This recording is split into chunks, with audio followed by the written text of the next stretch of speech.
How can somebody mourn something that happened over 2,000 years ago? I'd like to share with you a story that happened in Israel just a few decades ago. There was a young Hebrew teacher, we'll call him Yaakov, who taught near Gedera in Israel. Around that time, thousands of Jews had just arrived from Ethiopia in the dramatic airlift known as Operation Solomon, Mivtza Shlomo. Nearly 15,000 Ethiopian Jews were brought to Israel. Permanent housing was not yet available, so many families lived in temporary trailers known as karavanim. Yaakov taught children of those families. Now, these Ethiopian Jews had been separated from the rest of the Jewish people for centuries, but they were unmistakably Jewish. They observed Shabbat. They knew the major biblical holidays. They had faithfully preserved many ancient Jewish traditions. But there were also enormous gaps. They had never heard of Hanukkah, never heard of Purim. Those events took place after their community had been wrenched away from us. So those chapters of Jewish history had never reached them. And Yaakov realized that if these children were ever going to integrate into Israel, they needed more than Hebrew.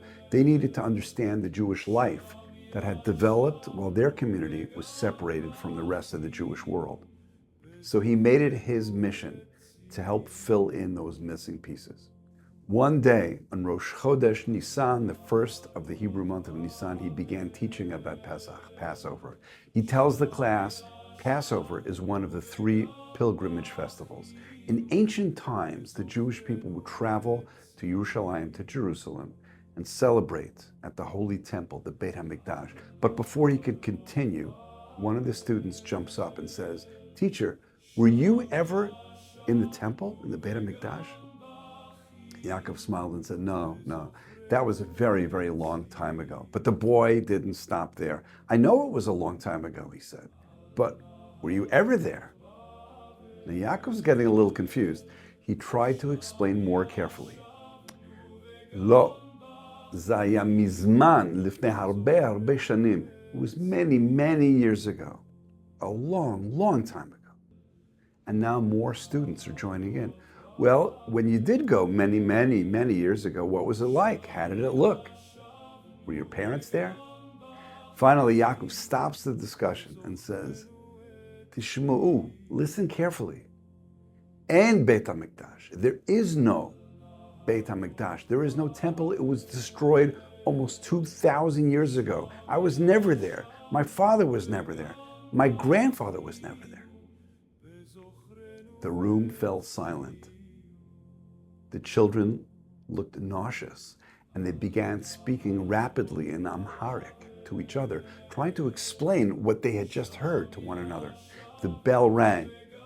They gathered their things and ran home. Yaakov walked away exhausted and puzzled. The next morning he arrives at school. He kind of forgot about what happened, but the security guard at the school stops him and says, "Hamoreh, teacher, do you know what's going on today? Something special?" Yaakov says, "No, what's going on?" The guard points to the school entrance, and Yaakov sees a large crowd of parents and grandparents. They looked shaken. Yaakov approaches. The crowd became completely silent. Finally, one older man who was there, who spoke Hebrew well, stepped forward. "Are you the teacher of our children?" "Yes, I am." "Well, the children came home yesterday and told us that you said there is no Beit HaMikdash in Jerusalem." Yaakov nodded. Yeah, we were discussing Passover, and I was explaining that, yes, the temple was destroyed nearly 2,000 years ago. And the man stared at him in disbelief. "What are you talking about? Al ma ata medaber?" Now Yaakov is completely confused.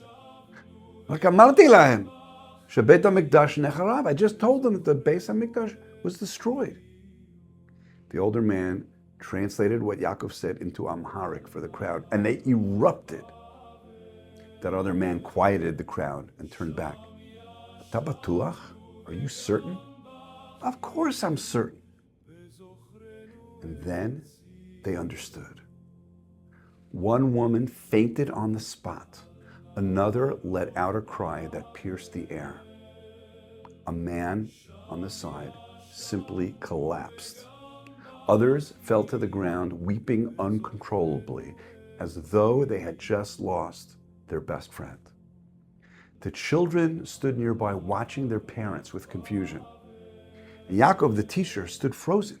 He felt as though he had just delivered the worst news imaginable. And then he understood. For him, the destruction of the temple was ancient history. He had grown up with it. It had always been true to him. It was a tragedy, but he knew about it, and it belonged to the distant past.